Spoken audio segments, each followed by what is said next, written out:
Have you ever waited for God and He didn't come? You prayed, you believed, you told others to pray too, but the healing never came. The job didn't work out.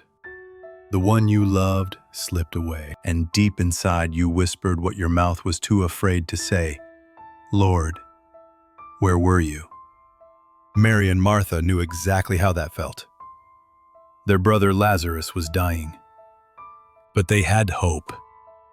Real hope. Because they knew Jesus. He had stayed in their home. He had taught them, loved them. They had seen His miracles, so they sent for Him. "Lord, the one you love is sick." And they waited. And waited. But Jesus didn't come. Not when Lazarus was struggling, not when he took his last breath, not even for the funeral.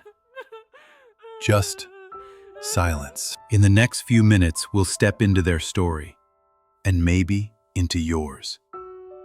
We'll discover why Jesus sometimes waits, how tears can become testimonies, and what resurrection really means, even when it feels like it's too late.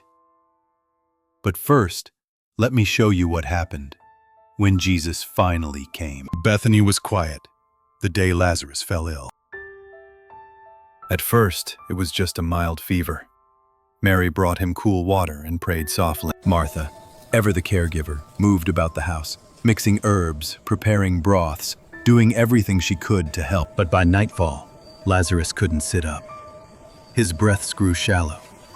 Panic crept in. They had seen Jesus heal the sick, the blind, even the paralyzed. He had dined in their home. He called Lazarus his friend, so they did the only thing they knew to do. They sent for him. A runner left before dawn, carrying the urgent message, "Lord, the one you love is sick." They believed that was enough. No long explanations, no begging, just the truth. Spoken from hearts full of faith. Then they waited. Each hour that passed felt like a slow unraveling of hope. Martha paced. Mary sat still, eyes fixed on the road, waiting for the familiar figure of their teacher. But he didn't come that day, or the next. Lazarus grew weaker, his hands cold, his lips pale. And then he was gone. The women's sobs echoed through the stone walls. Neighbors came. Family gathered. Lazarus was prepared for burial according to tradition. His body wrapped in linen, anointed with spices, placed in a tomb carved into the hillside. A heavy stone sealed the entrance. Still, Jesus did not come. It's hard to imagine the ache in their hearts. Not just grief over losing their brother, but confusion, pain, even disappointment. Had he forgotten? Did he not care? Was he too late? But what Mary and Martha couldn't see was what Jesus had said to his disciples when he first heard the news. This sickness will not end in death, but it is for God's glory, that the Son of God may be glorified through it. Jesus knew. He wasn't ignoring their pain. He was preparing something far greater than they could imagine, something not even death could hold back. But in those early days of mourning, all Mary and Martha could feel was absence. And maybe you felt it too. The moment when God delays and it feels like denial. When silence feels like abandonment.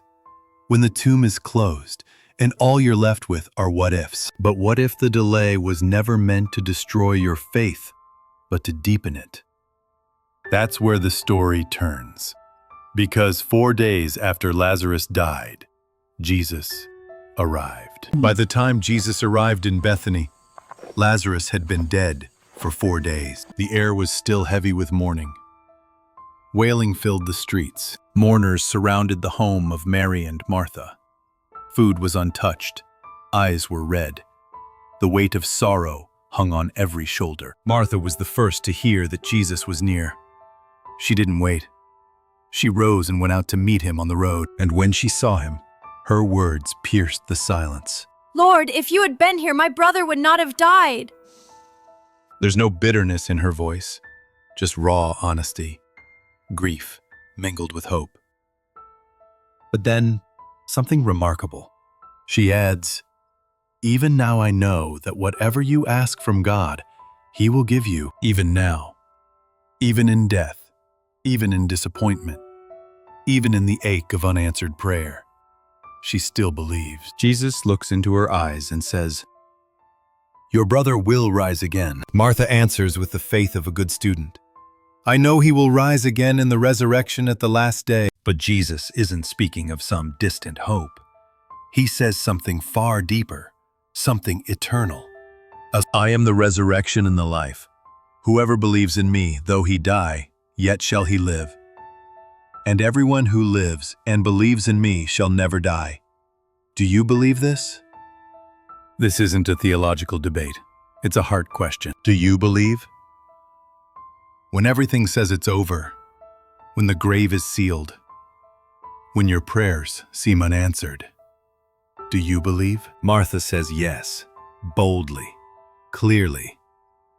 "Yes, Lord, I believe that you are the Christ, the Son of God who is coming into the world." Then Martha returns home to call Mary. Quiet, tender-hearted Mary, the one who once sat at Jesus' feet and listened to his every word. When Mary hears he is near, she gets up quickly. The mourners follow her, thinking she's headed to the tomb, but she's going to Jesus. And when she reaches him, she falls at his feet, weeping. "Lord, if you had been here, my brother would not have died." The same words as Martha, but this time spoken through tears. And Jesus, who knew the miracle was coming, is moved. He sees the sorrow, the grief, the heartbreak, and he doesn't rebuke them for their pain. He enters it. "Where have you laid him?" he asks. And as they lead him to the tomb, Jesus wept. The Son of God, the Creator of life, the resurrection himself, stood among the broken and wept, not because he was powerless, but because love sits with the hurting, even when healing is on the way. The crowd followed Jesus as he walked toward the tomb, a cave carved into stone, sealed by a heavy rock. Some were still weeping, others whispered, "Couldn't he have stopped this? He healed the blind. Why not Lazarus?" Jesus stopped in front of the tomb. The silence was thick. Then he said something that stunned everyone. "Take away the stone." Martha stepped forward, hesitant. "Lord, by this time there will be a stench. He's been dead 4 days." Her voice trembled, torn between reverence and reality. But Jesus looked at her and gently reminded, "Did I not tell you that if you believed, you would see the glory of God?" So they rolled the stone away. The air that escaped from the tomb was thick and stale. The darkness inside seemed final, like death had claimed its victory. But then Jesus lifted his eyes to heaven. "Father, I thank you that you have heard me. I know that you always hear me, but I said this for the sake of the people standing here, that they may believe you sent me." Then, with a loud voice that echoed through the valley and pierced into death itself, he cried out, "Lazarus, come out!" The crowd gasped. Seconds passed. Then, a rustle, movement in the darkness, a shadow near the entrance. Lazarus stepped forward, wrapped head to toe in linen grave clothes, stumbling toward the light, his face still covered, his hands still bound. But he was alive. Jesus turned and said, "Unbind him and let him go." Gasps turned to cries, cries to rejoicing. The sisters ran, the people shouted, the miracle was undeniable. But more than just a man was raised that day. Hope rose from the ashes. Faith was unwrapped from fear. The authority of death itself trembled at the voice of the Savior. Jesus didn't just heal. He reversed what seemed final. He didn't show up to comfort them in loss. He came to transform the entire meaning of death. For everyone watching, the message was clear. Death doesn't get the last word. And yet, before the miracle, there was the weeping. Before the glory, there was the waiting. Before the resurrection, there was a stone that needed to be moved.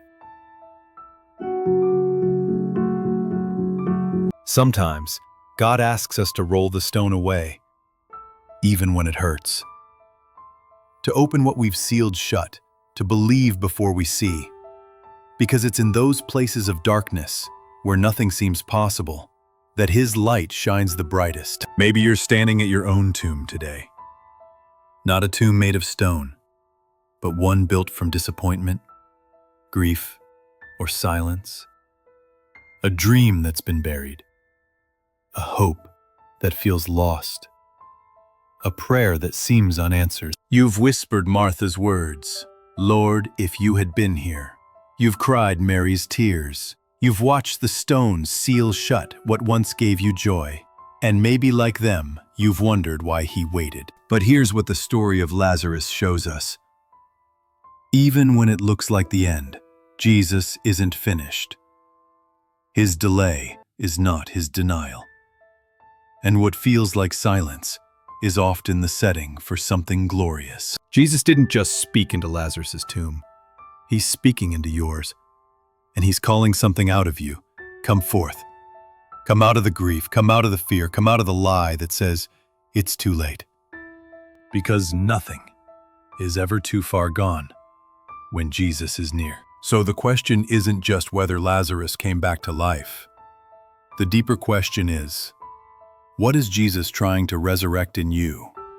Will you let Him roll the stone away?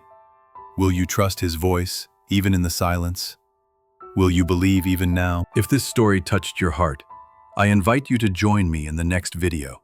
We'll look at another powerful moment when Jesus met someone in the middle of their brokenness and turned it into beauty. Click to watch and let Him meet you there too.